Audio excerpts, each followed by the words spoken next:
ನಮಸ್ಕಾರ ಸ್ನೇಹಿತರೆ, ನಿಮಗೆಷ್ಟು ಗೊತ್ತು ಆಂಗ್ಲೋ ಸಿಖ್ ಯುದ್ಧದ ಬಗ್ಗೆ? ಇದನ್ನು MCQ ಮೂಲಕ KPSC, UPSC ಹಾಗೂ ರಾಜ್ಯದ ಇನ್ನಿತರ ಪರೀಕ್ಷೆಗಳಿಗೆ ಮುಖ್ಯವಾಗಿರ್ತಕ್ಕಂಥ ವಿಷಯಗಳನ್ನು ನಾವು MCQ ಮೂಲಕ ತಿಳಿದುಕೊಳ್ಳೋಣ. ಸ್ನೇಹಿತರೆ, ಈ ತರಗತಿಯನ್ನು ಪ್ರಾರಂಭಿಸೋಣ.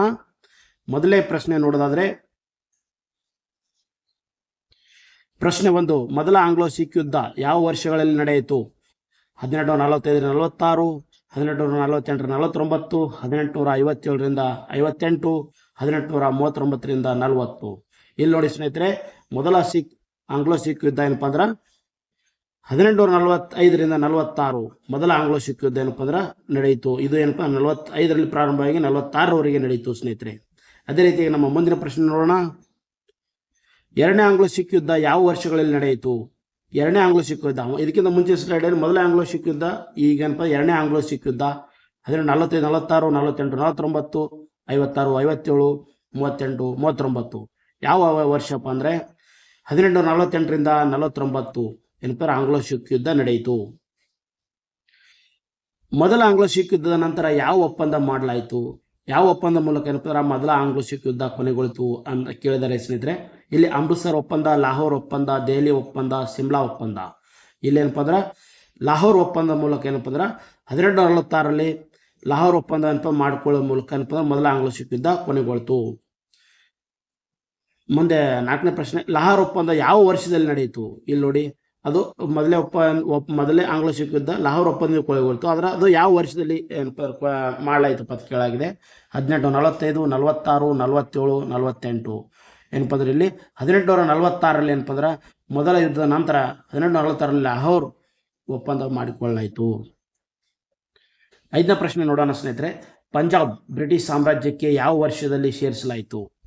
ಏನಪ್ಪ ಅಂದ್ರೆ ಬ್ರಿಟಿಷ್ ಸಾಮ್ರಾಜ್ಯಕ್ಕೆ ಏನಪ್ಪ ಸ್ವತಂತ್ರವಾಗಿರ್ತಕ್ಕಂಥ ಪಂಜಾಬನ್ನು ಯಾವ ವರ್ಷದಲ್ಲಿ ಸೇರಿಸಲಾಯಿತು? 1847, 1848, 1849, 1850. ಈ ಆಪ್ಷನ್ಗಳಲ್ಲಿ ಏನಪ್ಪ ಅಂದ್ರೆ ಸರಿಯಾಗಿರ್ತಕ್ಕಂಥ ಉತ್ತರ 1849ರಲ್ಲಿ. ಏನು ಎರಡನೇ ಆಂಗ್ಲೋ ಸಿಖ್ ಯುದ್ಧ ನಂತರ ಏನಪ್ಪ ಅಂದ್ರೆ ಬ್ರಿಟಿಷರು ಏನಪ್ಪ ಅಂದ್ರೆ ಪಂಜಾಬ್ನ ಬ್ರಿಟಿಷರಿಗೆ ಸೇರ್ತು. ಈ ಸಂದರ್ಭದಲ್ಲಿ ಈ ಒಂದು 1848ರಲ್ಲಿ ಪಂಜಾಬಿನ ಮೇಲೆ ಬ್ರಿಟಿಷರು ನೇರ ಆಳ್ವಿಕೆಯನ್ನು ಹೇರಲು ಹೊರಟಾಗ ಸಿಖ್ರು ಪ್ರತಿಭಟಿಸ್ತಾರೆ. ಈ ಪ್ರತಿಭಟನೆ ನೇತೃತ್ವವನ್ನು ಚಟ್ಟಾ ಸಿಂಗ್ ಅಟ್ಟಾರಿವಾಲ್ ಮತ್ತು ಮೂಲ್ ರಾಜ್ ಅವರು ಕ್ರಮವಾಗಿ ಲಾಹೋರ್ ಮತ್ತು ಮುಲ್ತಾನ್ಗಳಲ್ಲಿ ವಹಿಸಿದ್ರು. ಮತ್ತೇನಪ್ಪ ಆವಾಗ ಸಿಖ್ರಿಗೆ ಸೋಲಾಯಿತು. ಅಂತಿಮವಾಗಿ ಲಾರ್ಡ್ ಆಲೋಶಿವು ಪಂಜಾಬನ್ನು ಬ್ರಿಟಿಷ್ ಸಾಮ್ರಾಜ್ಯದಲ್ಲಿ ಏನಪ್ಪ ಅಂದ್ರೆ ವಿಲೀನಗೊಳಿಸ್ತಾನೆ. 6ನೇ ಪ್ರಶ್ನೆ ನೋಡಿದರೆ, ಎರಡನೇ ಆಂಗ್ಲೋ ಸಿಖ್ ಯುದ್ಧದ ಸಮಯದಲ್ಲಿ ಗವರ್ನರ್ ಜನರಲ್ ಯಾರಾಗಿದ್ರು? ಇಲ್ಲಿ ನೋಡಿ, ಈಗನೇ ನೋಡಿದೆವು ನಾವು 1848ರಲ್ಲಿ ಡಾಲ್ಹೌಸಿ ಏನಪ್ಪ ಅಂದ್ರೆ ಪಂಜಾಬನ್ನು ಬ್ರಿಟಿಷ್ ಸಾಮ್ರಾಜ್ಯದಲ್ಲಿ ವಿಲೀನಗೊಳಿಸಿದ ಅಂತೇಳಿ.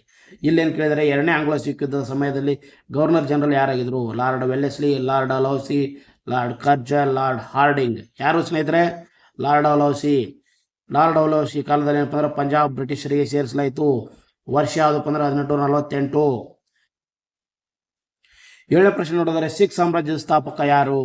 ಈ ಸಿಖ್ ಸಾಮ್ರಾಜ್ಯದ ಸ್ಥಾಪಕ ದಿಲೀಪ್ ಸಿಂಗ್, ಶೇರ್ ಸಿಂಗ್, ರಂಜಿತ್ ಸಿಂಗ್, ಕರಣ್ ಸಿಂಗ್. ಇಲ್ಲಿ ನೋಡಿ ಸ್ನೇಹಿತರೆ, ರಣಜಿತ್ ಸಿಂಗ್ ಮಹಾರಾಜ ರಣಜಿತ್ ಸಿಂಗ್ ಏನಪ್ಪ ಅಂದ್ರೆ ಸಿಖ್ ಸಾಮ್ರಾಜ್ಯವನ್ನು ಸ್ಥಾಪಿಸ್ತಾರೆ. ಮೊದಲ ಆಂಗ್ಲೋ ಸಿಖ್ ಯುದ್ಧದ ಪ್ರಮುಖ ಯುದ್ಧ ಯಾವುದಪ್ಪು? ಸೋಬ್ರಾನ್, ಪ್ಲಾಸಿ, ಬಕ್ಸರ್, ಪಾಣಿಪತ್.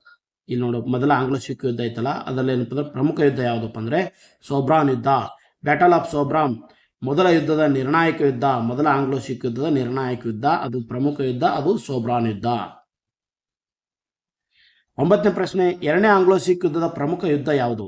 ಅದು ಸೋಬ್ರಾನ್ ಯುದ್ಧ. ಮೊದಲೇ ಆಂಗ್ಲೋ ಸಿಖ್ ಯುದ್ಧ ಪ್ರಮುಖ ಯುದ್ಧ. ಇದು ಎರಡನೇ ಆಂಗ್ಲೋ ಸಿಖ್ ಯುದ್ಧ ಪ್ರಮುಖ ಯುದ್ಧ ಯಾವುದು? ಚಿಲಿಯನ್ವಾಲಾ, ಪ್ಲಾಸಿ, ಬಕ್ಸರ್, ವಾಂಡಿವಾಶ್. ಇಲ್ಲಿ ನೋಡಿ ಸ್ನೇಹಿತರೆ, ಚಿಲಿಯನ್ವಾಲಾ ಯುದ್ಧ, ಬ್ಯಾಟಲ್ ಆಫ್ ಚಿಲಿಯನ್ವಾಲಾ ಎರಡನೇ ಯುದ್ಧದ ಪ್ರಮುಖ ಯುದ್ಧ. ಎರಡನೇ ಆಂಗ್ಲೋ ಸಿಖ್ ಯುದ್ಧದ ಪ್ರಮುಖ ಯುದ್ಧ ಯಾವುದಂದ್ರೆ ಚಿಲಿಯನ್ವಾಲಾ ಯುದ್ಧ. ಪ್ರಶ್ನೆ 10ನೇದು, ಎರಡನೇ ಆಂಗ್ಲೋ ಸಿಖ್ ಯುದ್ಧದ ಅಂತಿಮ ಯುದ್ಧ ಯಾವುದು? ಇಲ್ಲಿ ನೋಡಿ, ಎರಡನೇ ಆಂಗ್ಲೋ ಸಿಖ್ ಯುದ್ಧದ ಅಂತಿಮ ಯುದ್ಧ ಗುಜರಾತ್ ಯುದ್ಧ, ಸೋಬ್ರಾನ್ ಯುದ್ಧ, ಪಾಣಿಪತ್, ಪ್ಲಾಸಿ. ಇಲ್ಲಿ ನೋಡಿ ಸ್ನೇಹಿತರೆ, ಗುಜರಾತ್ ಯುದ್ಧ 1849ರಲ್ಲಿ ಗುಜರಾತ್ ಯುದ್ಧದಲ್ಲಿ ಸಿಖ್ ಸೇನೆ ಸೋಲ್ತು. ಇದೇನಪ್ಪ ಅಂದ್ರೆ ಎರಡನೇ ಆಂಗ್ಲೋ ಸಿಖ್ ಯುದ್ಧದ ಎರಡನೇ ಏನಪ್ಪ ಅಂದ್ರೆ ಮುಖ್ಯವಾಗಿರ್ತಕ್ಕಂಥ ಯುದ್ಧ. ನಾವು ಈ ಒಂದು ಆಂಗ್ಲೋ ಸಿಖ್ ಯುದ್ಧಗಳ ಬಗ್ಗೆ ವಿವರಣೆಯನ್ನು ನಾವು ನೋಡ್ತಾ ಬಂದರೆ ಏನಪ್ಪ ಅಂದ್ರೆ ಈ ಬ್ರಿಟಿಷರು ಏನಪ್ಪ 1818ರಿಂದ ಏನಪ್ಪ ಅಂದ್ರೆ 1857 ಅಖಂಡ ಭಾರತವನ್ನು ಗೆಲ್ಲುವ ಕಾರ್ಯವನ್ನು ಪೂರ್ಣಗೊಳಿಸಿದರು. ಈ ಅವಧಿಯಲ್ಲಿ ಪಂಜಾಬ್, ಸಿಂಧ್, ಔಧ್ ಮೊದಲಾದ ಪ್ರಮುಖ ರಾಜ್ಯಗಳನ್ನಲ್ಲದೆ ಅನೇಕ ಸಣ್ಣ ಪುಟ್ಟ ರಾಜ್ಯಗಳನ್ನು ಆಕ್ರಮಿಸಿದರು.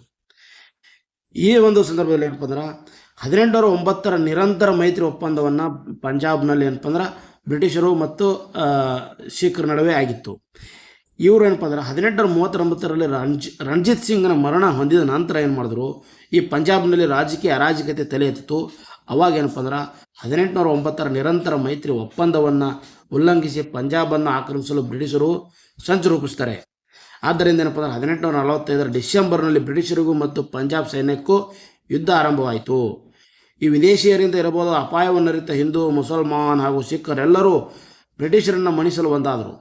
ಅಂತಿಮವಾಗಿ ಕೆಲವು ದೇಶದ್ರೋಹಿಗಳು ನಾಯಕರು ಅಂತ ಸೋಲೊಪ್ಪಿಕೊಳ್ಳಬೇಕಾಯಿತು. ಅವಮಾನಕರ ಲಾಹೋರ್ ಒಪ್ಪಂದಕ್ಕೆ 1846ರಲ್ಲಿ ಸಹಿ ಹಾಕಲೇಬೇಕಾಯಿತು. ಅಂದಿನಿಂದ ಬ್ರಿಟಿಷ್ ರೆಸಿಡೆಂಟನ್ನು ಪಂಜಾಬಿನ ನಿಜವಾದ ಆಡಳಿತಗಾರನಾದನು. ಹೀಗೆ ಪಂಜಾಬ್ ಬ್ರಿಟಿಷ್ ಆಶ್ರಿತ ರಾಜ್ಯವಾಯಿತು. ಅವಾಗಿನ 1848ರಲ್ಲಿ ಪಂಜಾಬಿನ ಮೇಲೆ ನೇರ ಬ್ರಿಟಿಷ್ ಆಳ್ವಿಕೆಯನ್ನು ಹೇರಲು ಹೊರಟಾಗ ಸಿಖ್ರು ಪ್ರತಿಭಟಿಸಿದರು. ಈ ಪ್ರತಿಭಟನಾ ನೇತೃತ್ವವನ್ನು ಚಟ್ಟಾರ್ ಸಿಂಗ್ ಅಟ್ಟರಿವಾಲಾ ಮತ್ತು ಮೂಲರಾಜ್ ಅವರು ಕ್ರಮವಾಗಿ ಚಟ್ಟಾರ್ ಸಿಂಗ್ ಅಟ್ಟರಿವಾಲಾ ಮತ್ತು ಮೂಲರಾಜ್ ಅವರು ಕ್ರಮವಾಗಿ ಲಾಹೋರ್ ಮತ್ತು ಮುಲ್ತಾನ್ಗಳಲ್ಲಿ ಇದರ ನೇತೃತ್ವ ವಹಿಸಿದರು. ಮತ್ತೆ ಸಿಖ್ರಿಗೆ ಸೋಲಾಯಿತು. ಅಂತಿಮವಾಗಿ ಲಾರ್ಡ್ ಆಲೌಸಿ ಪಂಜಾಬನ್ನು ಬ್ರಿಟಿಷ್ ಸಾಮ್ರಾಜ್ಯದಲ್ಲಿ ವಿಲೀನಗೊಳಿಸಿಕೊಂಡ. ಈ ರೀತಿಯಾಗಿರ್ತಕ್ಕಂಥ ಆಂಗ್ಲೋ ಸಿಖ್ ಯುದ್ಧದ ಒಂದು ವಿವರಣೆಯನ್ನು ಈ ಒಂದು ವಿಡಿಯೋದಲ್ಲಿ ನಾವು ನೀಡಿದ್ದೇವೆ ಸ್ನೇಹಿತರೆ.